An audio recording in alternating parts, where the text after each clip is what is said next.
YouTube super star cool Suresh அண்ணே, நிறைய ஸ்டார்ண்ணே, இன்னும் பெரிய ஸ்டாரா வரணும்ண்ணே. Thank you so much. அண்ணே ஒரு 2 வார்த்தைகள்.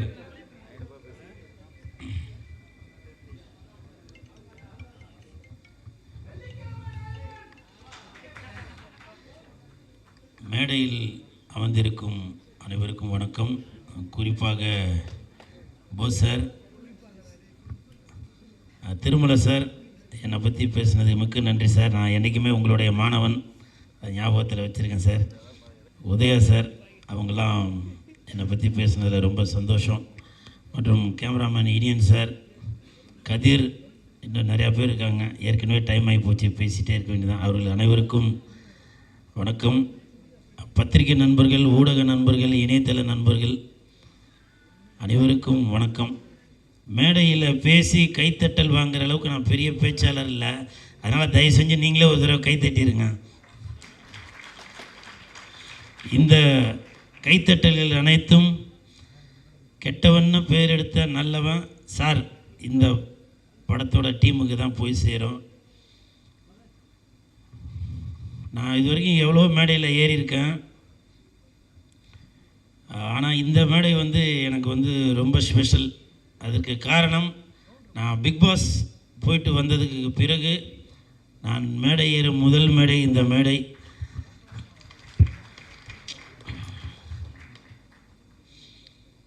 அதுவும் இல்லாமல் இன்னொரு ஸ்பெஷல் என்னன்னு பார்த்தீங்கன்னாக்க, என் தலைவன் அவர்கள் நடித்த ஒரு படத்தில் உள்ள அந்த பாட்டில் உள்ள வரி, அதுவும் எனக்கு ஒரு சென்டிமெண்ட்டாக இந்த மேடையை அமைச்சு கொடுத்துருக்கு. அதற்கு மிக்க நன்றி. முதல்ல மாதிரி இருந்தேன்னா கட கட கட கட கடன்னு பேசிடுவேன். மனப்பாடம் பண்ணி வச்சது வாயில் வருது எல்லாமே பேசிடுவேன். இப்போ என்ன அறியாமலே வார்த்தைகள் அப்படியே தடுமாறுது. அது பழைய கூல் சுரேஷாக மாறினா நல்லதா இல்லை இப்போ இருக்கிற மாதிரியே இருந்தால் நல்லதான்றது தெரியல. ஆனால் இனிமேல் எந்த ஒரு தவறும் நடக்காது.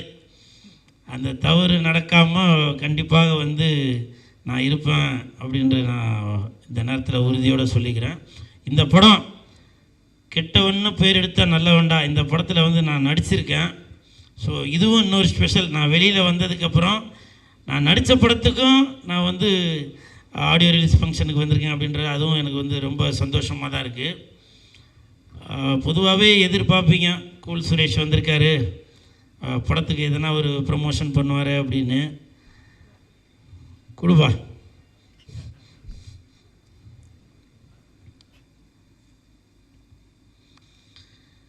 இந்த படம் கெட்டவன்னு பேர் எடுத்த நல்லவன்டா, கெட்டவன்னு பேர் எடுத்த நல்லவன்டா, அதுக்கு காரணம் என்னுடைய ஆண்டவன்டா.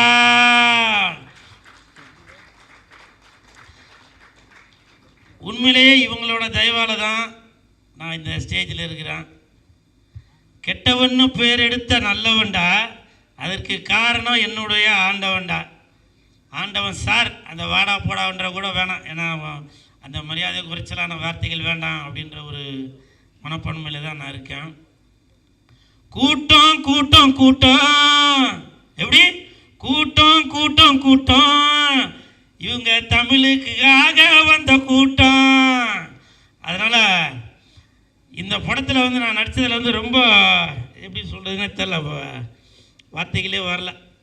ஏன்னா டைரக்டரும் ப்ரொடியூசரும் இந்த படத்துக்காக ரொம்ப மெனக்கெட்டுருக்காங்க, ரொம்ப மெனக்கெட்டாங்க.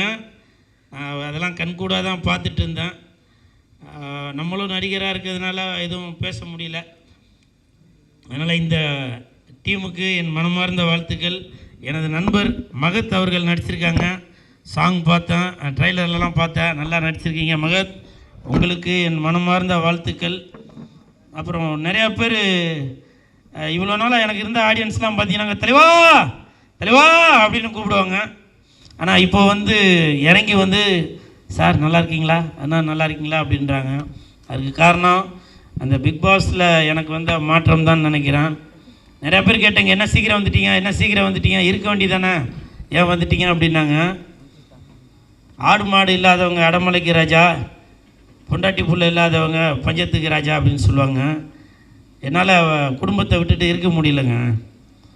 ஏன்னா நான் கல்யாணம் பண்ணுறதுக்கு அவ்வளோ கஷ்டப்பட்டேன். சினிமாக்காரன்னு சொல்லி பொண்ணு கட்டுறதுக்கெலாம் நிறைய பேர் யோசித்தாங்க. அப்படி இருந்தும் எனது தாய் மாமன் நானும் ஒரு குடும்பஸ்தன் ஆகணும் அப்படின்ற ஒரு எண்ணத்தில் எனக்கு ஒரு கல்யாணத்தை பண்ணி வச்சு இன்றைக்கி அழகு பார்த்துட்ருக்காரு.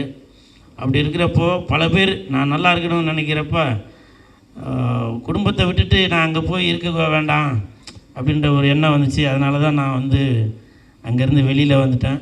அதனால் என் மீது நம்பிக்கை வச்சு எனக்கு சப்போர்ட் பண்ணிய அனைவருக்கும் என் மனமார்ந்த நன்றி. இந்த படம் கண்டிப்பாக பவுல் சார் உங்களை மறக்கவே முடியாது சார். ஏன்னு கேளுங்க, எனக்கு பணம் தர வேண்டிய பேலன்ஸ்லாம் இருந்துச்சு. நான் ஒரு ஃபோன் பண்ணேன், உடனே கொடுத்துட்டீங்க. மிக்க நன்றி, மிக்க நன்றி. ஏன்னா இப்போது என்னோடய சூழ்நிலை என்னன்றது உங்களுக்கு தெரியும். ஆனால் கேட்ட உடனே சரிங்க இது போய் நம்பர் கொடுங்க அப்படின்னு சொல்லி உடனே வந்து அனுப்பிச்சி வச்சார். ஸோ அந்த பவுல் சாருக்கு என் மனமார்ந்த நன்றி. அப்புறம் பிரபுராம் சார், அவர் வந்து இன்னமும் அமுல் பேபி மாதிரியே தான் இருக்கிறாரு. அவர் எப்படி டைரக்டர் ஆனார்ன்ற எனக்கே ஒரு சந்தேகமாக தான் இருக்குது. இல்லை ஏன்னாக்கா ஷூட்டிங் ஸ்பாட்டில் கூட அவர் கோவப்பட்டு பார்த்ததே இல்லை. அவர் கோவப்படாமல் ரொம்ப சிரிச்சிட்டே தான் வேலை வாங்குவார். ஸோ அவரோட எண்ணம் போலவே இந்த படமும் மிகப்பெரிய வெற்றி அடையணும். அப்புறம் படத்தோட கேமராமேன் இனியன் சார், உங்களுக்கும் யாரோ ஒரு 2 பேர் கை தட்டிடுங்க. எங்கே தட்டாங்க? கேமராமேன் இனியன் சார், உங்களுக்கும் என் மனமார்ந்த வாழ்த்துக்கள். இந்த ஹோல் டீமுக்கும் என் மனமார்ந்த வாழ்த்துக்கள். வாழ்த்த வந்த அனைவருக்கும் எனது நன்றி நன்றி நன்றி.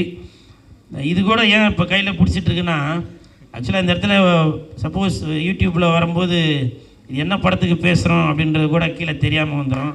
ஸோ அதனால தான் இதை நான் கையில் பிடிச்சிட்டே பேசுகிறேன். இவன் என்ன திருந்தவே இல்லையா அப்படின்னு சில பேர் நினைப்பீங்க. நான் இன்னமும் சொல்கிறேங்க, நான் வீட்டுக்குள்ளே இருந்தால் தாங்க சுரேஷ், வீட்டை விட்டு வெளியில் வந்தால் கூல் சுரேஷ். அதனால் எனக்கு வந்து ஏதோ கூச்சல் போட்டு சத்தம் போட்டு உங்களை இரிட்டேட் பண்ணோம் அப்படின்ற எண்ணம்லாம் இல்லை. நான் சாப்பிட்றது சினிமா சோறு. சினிமா தான் இன்றைக்கி என்னை இந்த மேடையை கூட்டிகிட்டு வந்திருக்கு. சினிமா தான் என்னை பிக் பாஸ்குள்ளே கூட்டிகிட்டு போயிருக்கு. இந்த மேடை கூட இன்றைக்கி இவ்வளோ கேமராலாம் இருக்குது. அதுக்கு எல்லாமே எனக்கு சினிமா போட்ட சோறு தான். திருமலை சார் எனக்கு கொடுத்த சம்பளம் தான். இதெல்லாம் நான் மறக்கவே மாட்டேன். என்னோடய கல்யாணத்தப்போ எனக்கு பணம் தந்து, சார் உங்களுக்கு ஞாபகம் இருக்குங்களா? ஸோ அதெல்லாம் வந்து எனக்கு சினிமா போட்ட சோறு தான் அது. அதனால் நான் சினிமாவுக்காக கண்டிப்பாக குரல் கொடுத்துக்கிட்டே தான் இருப்பேன். என்னோட ரத்தம் நாடி நரம்பு எல்லாமே ஒரு பக்கம் சிம்பு சார், ஒரு பக்கம் சினிமா தான். அதனால் மறுபடியும் இதை கையில் எடுத்துட்டேன் அப்படின்னு நினைக்க வேணாம். இந்த இடத்துல ஆக்சுவலாக எதனா போர்டு கீடு எதனா இருந்துச்சுனாக்கா இதை நான் கீழே வச்சுருப்பேன். ஆனால் இந்த படம் முடிகிற வரைக்கும் இதை நான் தோளில் தான் வச்சுருப்பேன். அந்தளவுக்கு இந்த படத்தை வந்து கண்டிப்பாக நான் எடுத்துகிட்டு போய் சேர்ப்பேன்ற நம்பிக்கையோடு இந்த படம் மிகப்பெரிய வெற்றியடைய இந்த ஹோல் டீமுக்கு என் மனமார்ந்த வாழ்த்துக்களை தெரிவித்துக்கு வந்து பத்திரிகை நண்பர்கள், ஊடக நண்பர்கள், இணையதள நண்பர்கள் எல்லோரும் இந்த படத்துக்கு சப்போர்ட் பண்ணுங்கள். நன்றி நன்றி நன்றி நன்றி.